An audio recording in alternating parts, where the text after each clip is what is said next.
Hello and very warm welcome to all of you. कैसे हैं आप सब? मैं आपका मेंटर और एक बार फिर से आपके सामने उपस्थित हो गया हूं लर्न इंग्लिश विदाउट रूल्स के एक नए और फ्रेश सेशन के साथ। जैसा कि आप सबको पता है कि इन दिनों जितने भी सेशंस लाए जा रहे हैं उसके केंद्र बिंदु में कहीं ना कहीं चल रही एग्जामिनेशंस है, चाहे वो आने वाली हो या फिर ऐसे एग्जामिनेशन जिनकी पीटी हो चुकी है, रिजल्ट आ गया है और अब मेन एग्जामिनेशन होने वाली है। इन सबको ध्यान में रखकर ही सेशंस में ला रहा हूं। पिछले दिनों इसमें हमने सेंटेंस अरेंजमेंट, क्लोज टेस्ट और एरर के कुछ एपिसोड्स किए, वर्ड्स किया। आज हम यहाँ पर एक बार फिर से, बहुत सारे बच्चों का रिक्वेस्ट था कि सेंटेंस अरेंजमेंट के और सारे सेशंस लाए जाएं, इसीलिए एक नए और फ्रेश सेशन के साथ जिसमें कि हम क्वेश्चन जो है वो सेंटेंस अरेंजमेंट का लेकर के उपस्थित हुए हैं। फिर से एक बार वही अप्रोच दोहराएंगे और आपको ये बताएंगे कि आपके पुराने अप्रोच में कोई गड़बड़ी नहीं है, बस वो थोड़ा लेंदी है, टाइम टेकिंग है। ऐसा हो कि अगर उस अप्रोच को लगाएं तो कभी कभी ऐसा भी होगा कि आप समय भी सारा गंवा देंगे और गलती हो जाएगी। लेकिन अगर आप पेयर बनाने वाली इस अप्रोच की प्रैक्टिस करते हैं, मैं ये बिल्कुल नहीं कह रहा हूं कि पुराने वाले नॉर्म्स को छोड़ दीजिए, अगर वो आपसे बेहतर तरीके से हो जाता है तो बिल्कुल उसी को बनाए रखिए, नया प्रयोग करने की जरूरत नहीं है। लेकिन वैसे बच्चे जिनको सेंटेंस अरेंजमेंट से डर लगता है वो इस पेयर वाले माध्यम से कोशिश करें, बिल्कुल आप अच्छा कर पाएंगे। क्योंकि सेंटेंस अरेंजमेंट में कहीं ना कहीं समझदारी और जो सबसे बड़ी परेशानी है वो है सेंटेंस की संख्या। यही अगर PQRS वाले 4 क्वेश्चंस होते हैं वो आपको आसान लगता है, लेकिन बैंकिंग एग्जामिनेशंस में हमेशा 5 या 5 से ज्यादा ही सेंटेंसेस होते हैं, उससे नीचे के सेंटेंस अरेंजमेंट नहीं दिए जाते हैं। चलिए, आज का भी सेशन एक क्वेश्चन जो है बहुत ही सिंपल, बहुत ही आसान सा क्वेश्चन है और उसको हम आपके सामने रखेंगे। आप उसको बनाइए, पॉज कर लीजिएगा, 1.5 से 2 मिनट का समय लीजिएगा। इससे ज्यादा समय अगर आप ले रहे हैं तो कहीं ना कहीं आपको और पढ़ने की जरूरत है।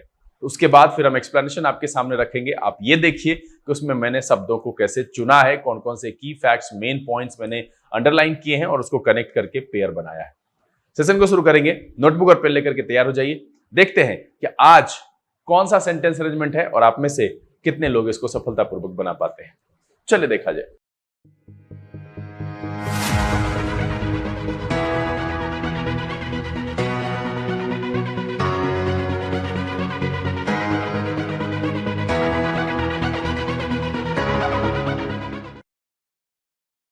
आइए हम आज के सेशन की शुरुआत करते हैं और आपके सामने आज के सेशन में लाए गए सेंटेंस अरेंजमेंट के क्वेश्चन को रखते हैं। मैं आपको कहूंगा कि अगर आप पुराने मेथड से बना रहे हैं और आप उसमें अच्छे हैं तो एक बार ये पेयर वाला मेथड भी ट्राई करिए। आप देखिए कि क्या इसमें आपको आसानी होती है। अगर ये आसानी हो तो इसको बनाए रखिए, अदरवाइज आप पुराने मेथड पर लगे रहिए। सेशन को शुरू करेंगे, लेकिन उससे पहले जो लोग इस चैनल पर नए हैं, चैनल को सब्सक्राइब कर लीजिए, बेल आइकन जरूर प्रेस कीजिएगा ताकि यहाँ से अपलोड की गई वीडियोस की नोटिफिकेशन आपको मिले और आपका कोई भी सेशन मिस ना हो। जब तक आप लोग ये आदत नहीं डाल लेंगे कि आपको चैनल को सब्सक्राइब करना है, सब्सक्राइब करवाना है, लाइक करना है, शेयर करना है, मैं हमेशा कहता रहूंगा कि आप सब बड़े कंजूस हैं, लाइक और शेयर करने में कंजूसी नहीं कीजिएगा।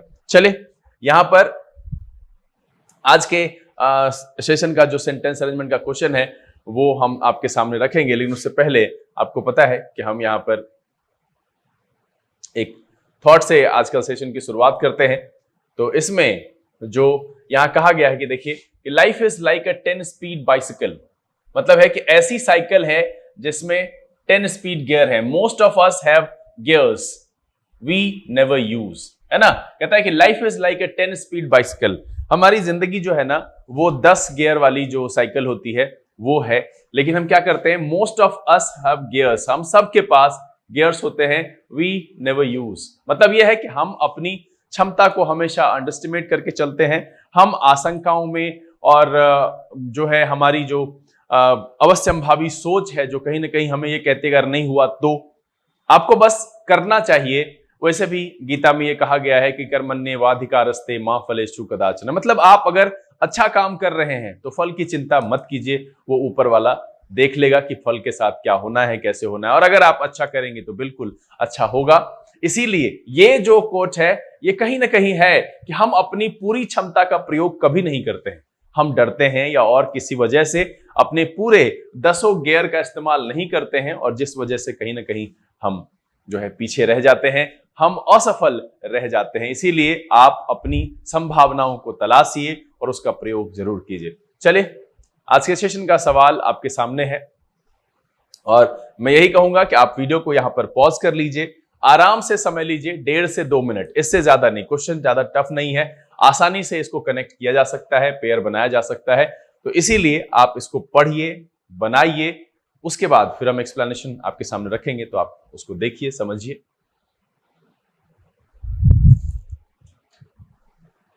चलिए, उम्मीद करते हैं कि आपने बना लिया होगा।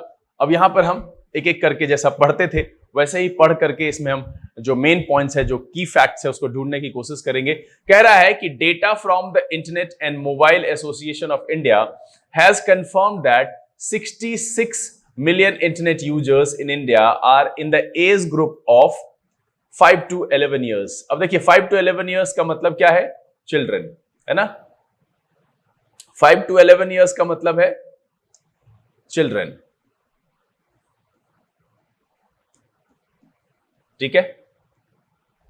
यहां पर मेरी बात आ गई, कह रहा है countries like US have recognised these dangers. इसका मतलब है कि किसी ना किसी डेंजर की बात हुई है और उसके बाद ये लाइन इस्तेमाल हुआ, and put in place strong laws such as children's online privacy protection act, है ना। इस एक्ट की बात की जा रही है। सी में कह रहा है कि in fact there are a large number of cases of cyber crime against children that they have emerged in the recent past. क्या है? साइबर क्राइम्स, है ना, साइबर क्राइम अगेंस्ट चिल्ड्रन। देखिए चिल्ड्रन की बात हुई, हमने ऊपर पहले वाले लाइन में ही ये डिसाइड किया, और यहां पर है ही, कह रहा है कि चिल्ड्रन में स्टम्बल अपॉन इनएप्रोप्रिएट कंटेंट और worse come in contact with cyber bullies. देखिए cyber bullies, children predators which can scar them for life. उसके बाद देखिए कह रहा है while this is an indication that India children are getting access to digital tools that help in improving learning and productivity, it is also a cause of worry because it increasingly exposes them to the dangers that lurk in the online world। अब देखिए अगर आप इस line को देखिएगा, ए number कह रहा है data from the internet and mobile association of India has confirm that 66 million internet users in India are in the age group of 5 to 11 years, while this is an indication that India's children are getting access to digital tools that help in improving learning and productivity। बिल्कुल, अगर आप इतने बड़े user हैं, जो बच्चे हैं, तो कहीं ना कहीं उनको ये डिजिटल जो अवेयरनेस है उनके पास है। It is also cause of worry, और ये क्या है कि ये एक चिंता का भी विषय है ना। तो यहां पर जो मेरा पहला पेयर दिख रहा है वो दिख रहा है ए और ई का, है ना। पहला मेरा पेयर हो गया ए और ई का। अब हम इसको कंसिडर नहीं करेंगे, ठीक है। आगे क्या कह रहा है कि एफ में for example the blue whale challenge an online game aimed at teenagers was linked to numerous suicides, है ना, अराउंड द वर्ल्ड। और ऊपर एक लाइन हमने पढ़ा था दीज डेंजर्स, है ना। क्या है? These dangers. तो अब देखिए for example the blue whale challenge an online game aimed at teenagers was linked to numerous suicide around the world. Countries like US have recognised these dangers, है ना। तो मेरा क्या हो जाएगा? एफ और बी, है ना। एफ और बी एक साथ आ जाएगा। अब मेरे पास बच कौन गया? ये बी भी खत्म हो गया और मेरा एफ भी खत्म हो गया। अब देखिए कह रहा है कि डी में चिल्ड्रन में स्टम्बल अपॉन इनएप्रोप्रिएट कंटेंट और worse come in contact with cyber bullies and child predators which can scar them for life. In fact, there are a large number of cases of cyber crime। अब देखिए हमको यह देखना है कि क्या हम सी डी रखें या डी सी रखें, क्योंकि आगे पीछे होने का मतलब है किसको रखें। अब कह रहा है कि मे, अब यहां पर मे है और इसमें क्या है? इनफैक्ट। तो पहले संभावना की बात रखेंगे तब इसको रखेंगे। कह रहा है कि ऐसा हो सकता है कि इनएप्रोप्रिएट कंटेंट के संपर्क में आए, वहां फंस जाए। Come in contact with cyber bullies and child predators which can scar them for life. In fact, तो इसका मतलब है कि मेरा जो होगा वो डी और सी होगा एक साथ, इसमें सी डी नहीं होगा। अब मेरे पास यहां पर 3 पेयर आ चुका है ना। 3 पेयर क्या है? आ चुका है। अब इससे हमको क्या यहां पर दिख रहा है? थोड़ी रीजनिंग मैंने कही थी कि हम सी और बी और जो है ई, ये मेरा जो है पहला नहीं होगा। अब इसमें से मेरे पास ऑप्शन है ए, एफ और डी। ये मेरा पहला होगा। ए, एफ और डी हो सकता है। तो एफ मेरा पहला नहीं है, क्योंकि फॉर एग्जाम्पल यहां पर एफ भी मेरा खत्म हो गया। अब आ रहा है सी, है ना, डी और ए। यहां पर अब मेरे पास ऑप्शन है डी और ए में खोजने के लिए। तो डी में कह रहा है चिल्ड्रन में स्टम्बल, और उससे पहले जो है वो ए वाला है, यहां पर 5 to जो 11 ईयर एज ग्रुप है, तो मेरा ये ए पहला है। तो जो यहां पर बन करके आ रहा है वो क्या आ रहा है, पहला आ जाएगा मेरा पेयर ए ई, उसके बाद क्या हो जाएगा, उसके बाद आ जाएगा डी सी, बिल्कुल, और लास्ट में एग्जाम्पल एफ बी, है ना। क्या आ गया, ए ई, डी सी और एफ बी। जो मेरा फाइनल यहां पर पेयर बनने के बाद जो सीक्वेंस रेडी हुआ वो हो गया ए ई, डी सी और एफ बी। बड़ी आसानी से हम इसमें ज्यादा मीनिंग अगर नहीं भी करते हैं और हम सिर्फ समझ जाते हैं की फैक्ट्स क्या है, मुद्दा क्या कह रहा है, हमको इसके हिंदी में उलझन में नहीं फंसना है। क्योंकि बहुत सारे बच्चे सेंटेंस अरेंजमेंट इस डर से नहीं बनाते हैं कि उनसे हिंदी होगी नहीं और वो उसकी हिंदी समझ नहीं पाएंगे, तो फिर वो कैसे बनेगा। लेकिन आप यहां सीधा समझिए कि मैंने हिंदी की ही नहीं, मुझे जो समझ में आया, जो फीलिंग्स है, जो मेन पॉइंट है उस सेंटेंस के अंदर, हमने उसको मार्क किया, उसको हाईलाइट किया और उसको अगले सेंटेंस में उसका एक्सप्लेनेशन या उससे मिलता जुलता कुछ ऐसा आया जिसको हमने वहां पर रखा और आसानी से हम पेयर बनाने में सफल हो गए और फाइनली हमने सीक्वेंस क्रिएट कर लिया। अब कह रहा है which of the following with the first sentence, तो फर्स्ट मेरा ए है, ठीक है। कह रहा है सेकेंड सेंटेंस, यहां पर फर्स्ट था, अब यहां सेकेंड कह रहा है, सेकेंड सेंटेंस मेरा है ई, थर्ड सेंटेंस पूछ रहा है तो वो है डी, है ना। कह रहा है फोर्थ सेंटेंस तो मेरा है सी, फोर्थ सेंटेंस, और कह रहा है कि लास्ट सेंटेंस, सिक्स्थ और लास्ट सेंटेंस मेरा है बी, तो यहां पर ए। तो इस तरीके से आप इसको आराम से बना लिए। देखिए सीक्वेंस जब मेरा बन गया तब हम सेंटेंसेस को जरा गौर से देखेंगे, तो ये मेरा क्या है, पहला, है ना। ई नंबर जो है वो है मेरा दूसरा, ठीक है। उसके बाद देखिए कि डी नंबर है तीसरा, है ना, सी नंबर है चौथा, ठीक, एफ नंबर है पांचवा और बी नंबर है छठा। ये आराम से बन गया। तो इसमें मैं बस इतना ही कहूंगा कि आपको अभ्यास की जरूरत है। जब आप अभ्यास करेंगे, जैसे मैंने यहां पर देखिए कि मैंने इसमें मार्क किया क्या, 5 to 11 ईयर्स, यानी बात बच्चों की हो रही है।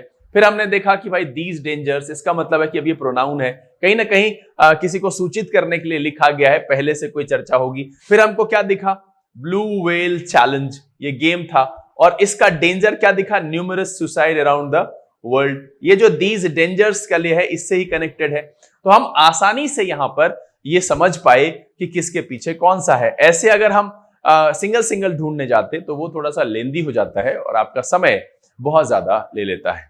उम्मीद करता हूं कि आप इस सेंटेंस अरेंजमेंट को आराम से समझ गए होंगे और आपने भी सही सही सॉल्व किया होगा। सेशन बहुत छोटा है क्योंकि मैं एक ही सवाल लेकर के आया हूं, मैं आपका ज्यादा समय नहीं लेना चाहता। मैं बस ये चाहता हूं कि जब कभी भी आप पढ़ रहे हो, एक रिफ्रेशमेंट के तौर पर कुछ नई चीजें, नया सवाल, तो आप 10 मिनट, 15 मिनट या 20 मिनट, इससे ज्यादा की वीडियो होगी नहीं, तो आप उसको पूरा शुरू से अंत तक देखो, एक एक बात को समझो, भगा करके, या ऑडियो को आप तेज कर देते हो। तेज करने से क्या होता है कि मेरी बातें आपको कुछ आती है समझ में, कुछ नहीं आती है।